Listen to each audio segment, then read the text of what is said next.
very long overdue training, but I'm gonna do a simple video and just to help you understand how to use your scale more effectively. So it depends on what your scale is or how your scale looks, but pretty much they all have, for the most part, the same features. It just might be in different names. So I think one of the biggest things that people don't know is whenever you're gonna start something, the easiest way is, one, I personally like to have everything on grams. It doesn't matter what the serving size says. Most packages, even if, let's say, for example, this one, the serving size is 3/4 of a cup. After it usually always has it in grams for most recipes. So like 170 grams.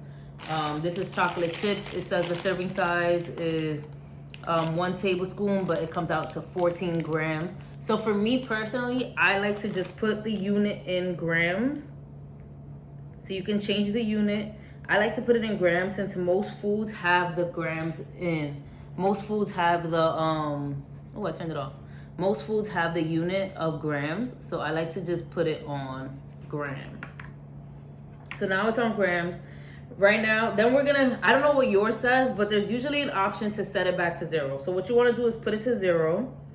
And then you're gonna put your plate on top and then set it to 0 again. I think this is where most people mess up, where they think that they need to put this on here and then scoop it out, or scoop this onto the scale.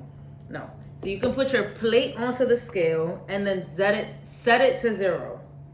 So now it's on 0. Let me put it this way so you can see. It's on 0 grams even with the plate. So now this one serving of this is 170 grams. So that's what I'm gonna pour into the scale. So I should have this ready, but I don't. So we're gonna go ahead and put in 170 grams. All right, it's like 170. 160 is okay. It's a little bit more there. Yeah, 170. All right, cool. So now we're gonna set it back to 0. Back to 0. Well, let's take the spoon out because that can make a difference. And now we're back to 0. So now I go in with my chocolate chips, 14 grams. So the goal is to pour this in there until we get to about 14. So we're at 13 right now. And now we're at 14. Now that we're at 14, we set it back to 0 and we do our coconut flakes. Cool. So now our coconut flakes, same thing, is 2 tablespoon servings, but really it is 15 grams. So I'm just gonna go ahead and fill this up again until the number says 15. Perfect. Cool.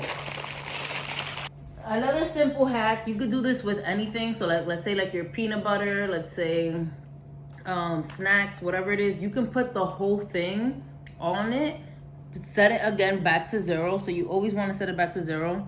And then if the serving size is, so the chocolate chips, the serving size was 14 grams, I believe. So you can just take some out until it hits negative 14. So this is the opposite. So this is another way of doing it if you want to leave it straight in the packaging and then remove it from the packaging itself. So you could do this with peanut butter. If you're scooping out peanut butter, you could just put the whole peanut butter on top, set it to 0, and then scoop out until it says the negative, whatever it is. You could do that for yogurt. You could do it for anything. So these are just different ways to think about how to scale your food without having to put the food on the scale itself.